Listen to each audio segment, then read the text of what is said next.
Hey, what's up, blue collar business owner? Welcome back to the Blue Collar Prosperity Podcast. I'm your host, Paul Maskill, where we focus on helping guide you to have a prosperous blue collar business.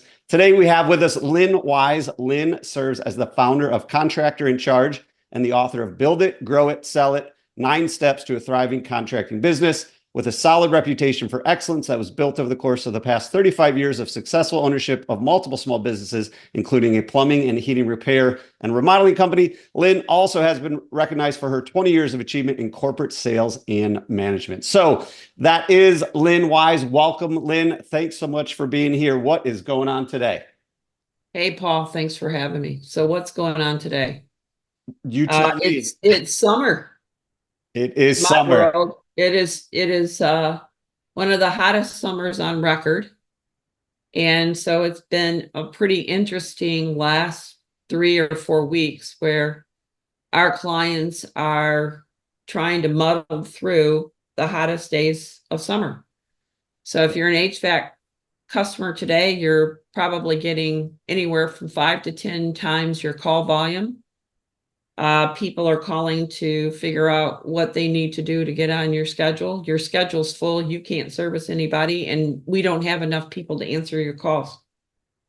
There you go. So for those of you who don't know, Contractor in Charge, one of the big parts of Lynn's business is they're an outsourced call center for home service businesses. We're recording this in July. It is the hottest, what I can remember. I live in North Carolina, and it was last week we hit the highest ever. It was like 118 degrees, real feel type thing. So let's dive into that. So before you started Contractor in Charge, how did your business owner journey start? I know we had referenced in the intro that you were an owner in a plumbing and heating repair company. How did you get started in the trades? I was hired out of high school as a dispatcher. That's how I got started. I fell in love with it. I was in a position where I really wanted to know what the business was all about. So I went to the person who was the plumber and I said, hey, if I'm going to have to look at 14 ugly plumbers every day that stink, I need to know how to reply to their stupid answer or questions. So that started the process. So I decided to understand the inside works of plumbing, heating, and electrical. We were in the business of repair primarily. Excuse me. And we also had a retail bench at that time, a repair bench. And so what I began to do is learn how to take it apart and put it back together. So I understood how what triggered repairs, what kind of parts were involved in repairs, so on and so on. And I eventually became an owner and a general manager of the company. So I was in the business for 15 years and I left that business really because they had a family situation and I wasn't willing to contend with that as an ownership piece of it. So I decided to leave and I went out into corporate America. I proceeded to finish my bachelor's degree and get an MBA. So I came back because I really felt like number one, I felt like I had left the story unfinished. And number two, it really was my first love. That's what I loved. And so I came back and began Contractor in Charge. This concept, honestly, was a concept I had in 1989, how to centralize shared services for the trades, how to do bookkeeping, how to answer calls. It can be a lot more sophisticated than that, to be honest with you. But it was an idea. Technology did not lend itself well back in 1989. It would have been a lot of 10-key adding machines and phones that sat on top of desks and PBXs that hung off of walls. So now everything's cloud-based. And so, of course, it opened up the ability for us to provide a flexible and virtual environment, honestly, for the employees that we hire. Awesome. So let's dive into that. So we're just talking about how busy it is with the summer. Obviously, call volumes go up and down. You got shoulder season, you got busy season. How do you find, managing those leads, outsourcing a call center from a business owner standpoint? So we got business owners listening. What's the best way you can help them with what you're offering? The best way that I can help them is for them to understand they need to understand what they don't see. So in the case of right now, you have peak call volume. Most clients don't even understand what their average call volume is, much less their peak call volume. The other part of that is there's the call volume, which statistically, and we've collected this data, Paul, for nearly 8 years, only about 30% of your call volume are leads. 70% of your call volume is everything else. Somebody checking on if my tech's going to be arriving at the time that I was told by the dispatcher. Probably the most common call that we get is, I've not heard from anybody. Can you tell me if my tech's still coming today? Common, very common. So setting up alerts and notifications through your scheduling software, preparing that caller that you need to have flexibility on arrival window times would be a big plus for your business. It would avoid a lot of calls. For example, just simply saying, hey, listen, we send in a text alert 30 minutes out from the time that we're going to send a technician. Keep your phone handy. Is there any reason that you can't have your phone handy, or is there some time that we need to be aware of? So be aware of that, communicate to the caller that. The other part of it is understand that when these weather events happen, that you can prevent and set expectations and have a much higher client satisfaction just by good announcements at the front end of a call. So having a call or an announcement that is as simple to say, due to peak demand, the clients that we're going to be handling for the next 3 days will be only our memberships. We understand that you may have a need that's more urgent. Please leave your name and number. We're happy to put you on an urgent list and call you back when our schedule opens. But not saying anything is not a good thing. Will you have clients go somewhere else? Yes. The fact of the matter is you have limitations just like your competition. If you've got 5 techs, you have 5 techs. You can only staff to those 5 techs. The competition can only staff to their 5 techs or whatever their number is. So when peak demand happens is when you're vulnerable. It also, though, is an opportunity. So you can also look at it as an opportunity. And the question is, how do you manage that? And most of the clients that we work with, they want to certainly handle, in the HVAC world, let's be specific. If the unit is of a particular age, call it 10 or 15 years, they want to make sure that they capture that. Okay, filter those down, handle those first. And maybe even communicate. If you have an older unit, we understand that you're more susceptible to a downtime. Therefore, prepare that communication to say, we want to get to you first. Whatever. There's a way to do it, and you do it not just in the call announcement, but you prepare up to your busy season. Start marketing on social media. Our members are serviced first in peak weather situations, extreme weather situations.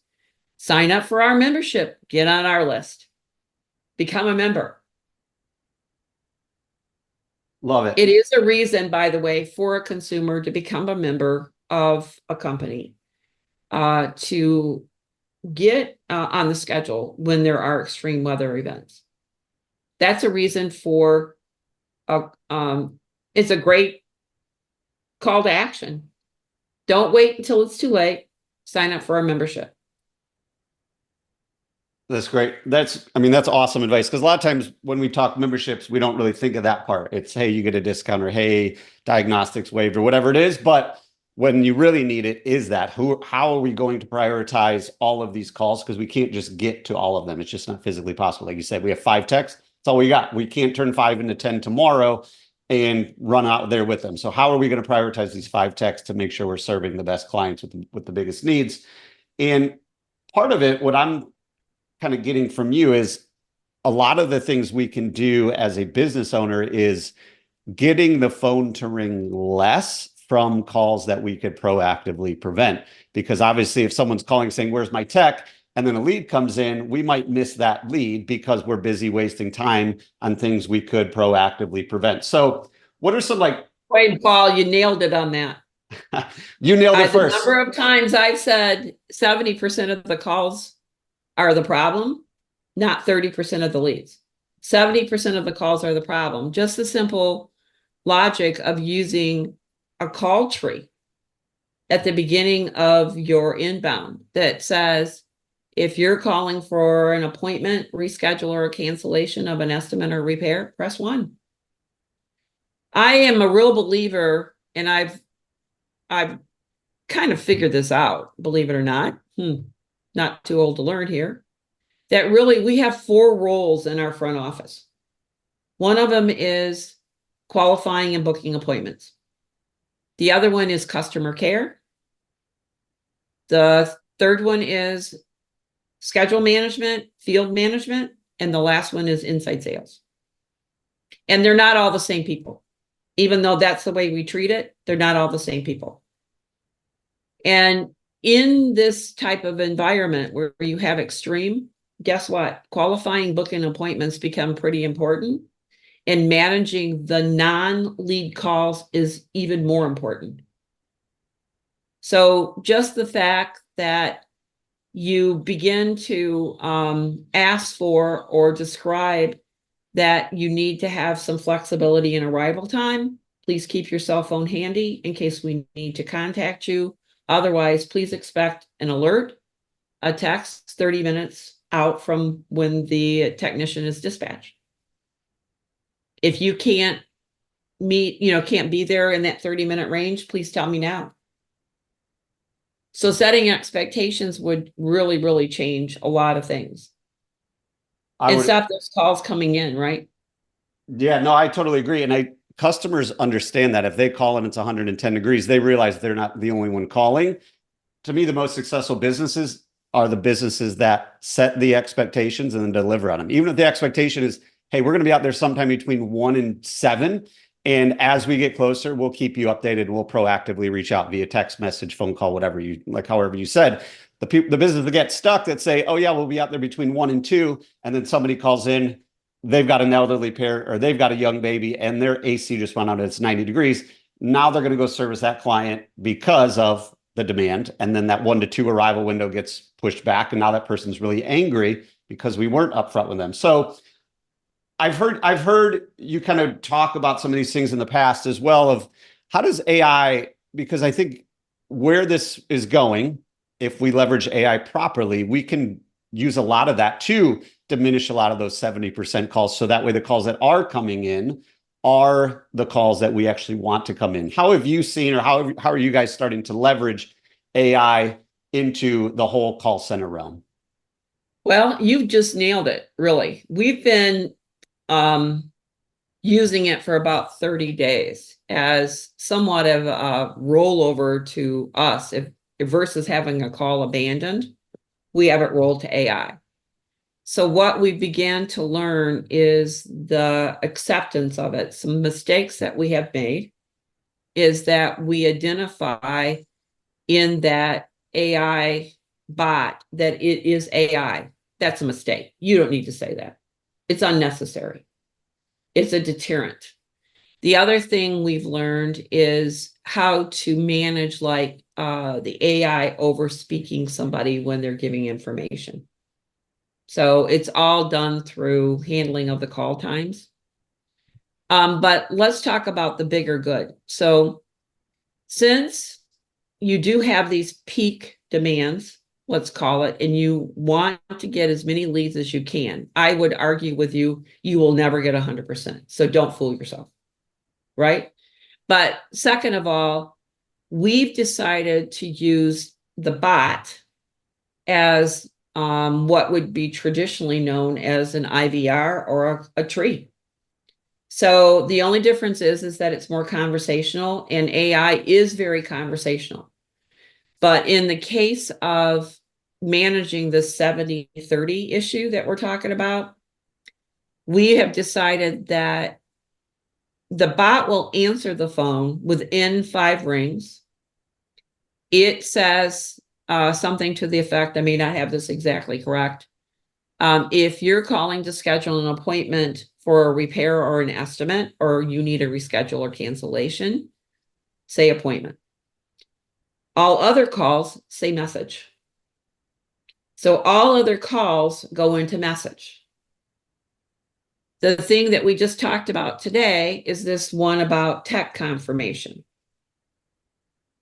And so we are going to look at how we're going to handle that. We've got a couple of things that we're talking about. One would be if a tech confirmation is being requested, that it can go as a message and send to the client, or we could actually transfer to the client. So transfer that call to the client. The other thing we've learned is that you need to have an escape from the bot. You can't assume that the bot's just going to be the way that everybody wants to communicate, especially with older population. I got to tell you, younger population, no problem. They don't care. They'll follow that instruction. They'll be very structured in how they respond. And the thing about these bots is that actually they do create a structure. They keep people from rambling. Therefore, what happens on the client side is that you have lower cost, lower fees because handle times are less. You have a more structured response. But we've learned that there's certain things that just trip people up. So we've learned that there has to be an escape. So if we're going to say in our announcement, if during leaving your message, please we'll let you know that you can ask to speak to an agent. So we'll have an escape route. So we'll see how that works. That may be Pandora's box. We don't know yet. Don't know till you try. This is a bit of an experiment, just so you know, Paul. But I can tell you the AI as a whole, especially generative AI, so it being able to use Chat GPT as a source, for example, or other databases as a source to come up with, for example, my air conditioning is not working. It will say, can you tell me how old's that unit? It'll ask questions like that. It's pretty amazing. And we actually just had an example last week where it was an Indian person who called in, Indian by nationality, had a very thick accent. I could not understand them. 2 or 3 other people could not understand them. The AI got it absolutely perfect. Spelling of the name and context of the message. It was pretty amazing. And we all went, wow. That's awesome. So let's do a scenario here, because this is obviously your area of expertise, passion. We're going to assume we've got a plumbing business, say it's doing $3 million. So it's got, I don't know, say 8 technicians. You've got kind of 3 different ways to handle calls. You've got the in-house, you've got your in-house CSRs. So you got your in-house call center, you've got overflow that say is contractor in charge. And then we've got AI managed by, say, you or somebody else.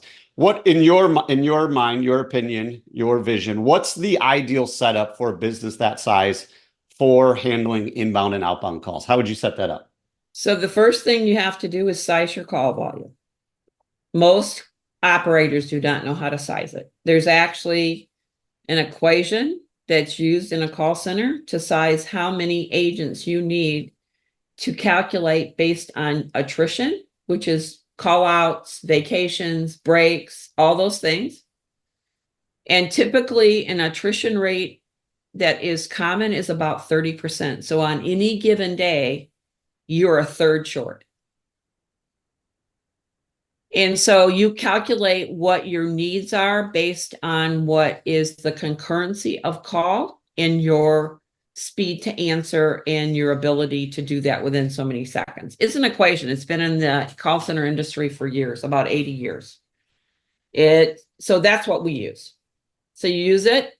So you don't know how to do that. You usually say, well, I have 8 technicians. I need 4 CSRs. That's absolutely incorrect. It's just not correct. So how many leads you've got coming in is going to matter, and being able to forecast that is going to matter. So if you send out marketing campaigns, you do a voicemail drop or you do a text marketing campaign, guess what that does? It generates demand. You have to plan for that demand. And that demand has to be part of the forecast. So you need to be able to forecast. That's going to be the first thing. Second thing is, how do you minimize costs but maximize the caller's experience? How do you do that? My answer is it's coming, but AI is going to play a significant role in this. And AI is going to be able to minimizing the cost. It's going to be able to filter out this 30-70 deal. And AI is the only way that I could tell you that you've got a shot at getting 100% of your calls. The only way.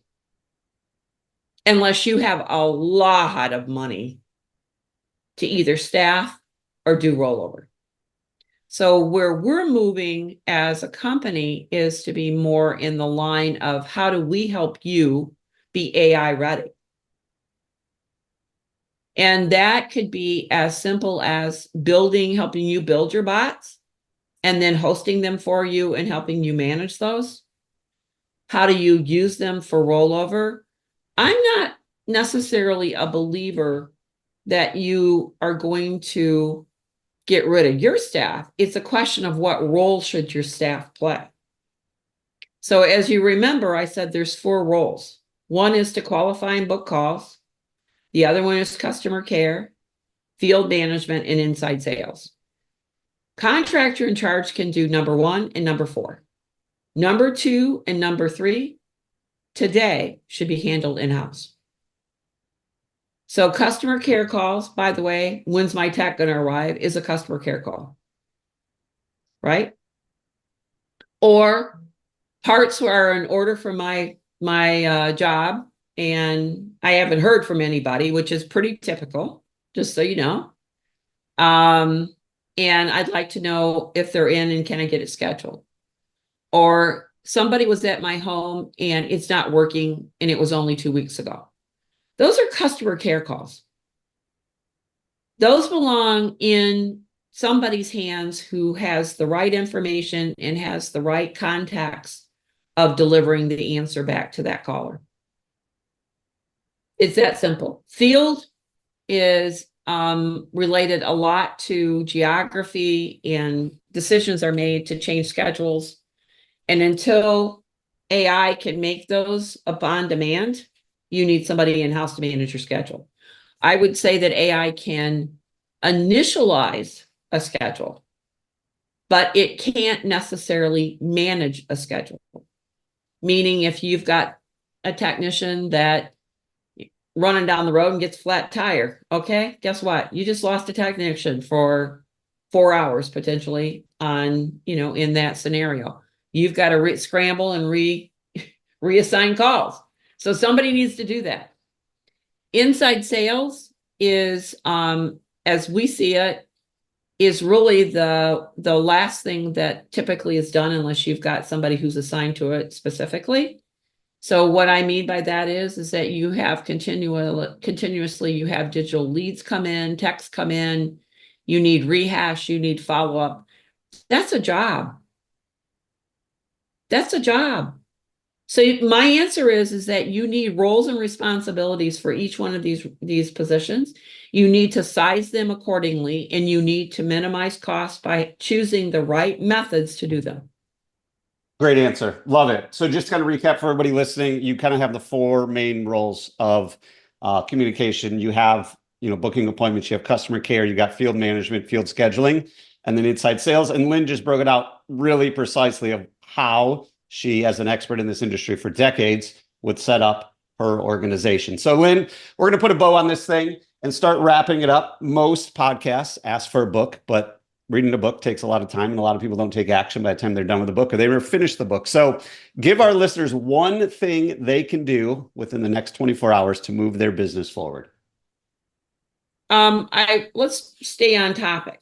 So look at how you can minimize cost and maximize your caller's experience by looking at the roles and responsibilities in your front office and thinking about what those roles and responsibilities are and how you can assign those roles to be more efficient.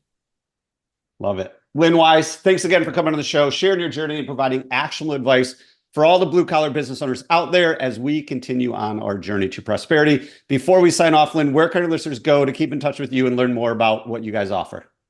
Sure. You can look me up at contractorincharge.com. You can go to Contractor in Charge Facebook, as well as I have a podcast, Paul, as you know, and it's called Transforming the Trades. So you can check us out on Facebook as well as LinkedIn, Transforming the Trades. And these are the topics that we're talking about as well. What's our pivot points in our business?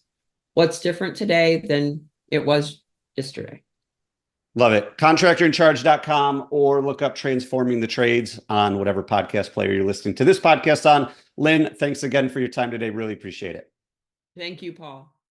And before you head out, if you are ready to have a business that produces consistent positive cash flow so that you can have a financially healthy business and achieve your personal goals, let's make it happen. Head on over to thebluecollaradvisors.com/call to book a free financial assessment of your business. I will dive into the financials of your business, take a look at what's going on, find any red flags as well as opportunities that you have in your business. Let's make it happen. Again, thebluecollaradvisors.com/call. Until next time, remember, what got you here won't get you there. If you're ready for different results, it's time to start doing things differently.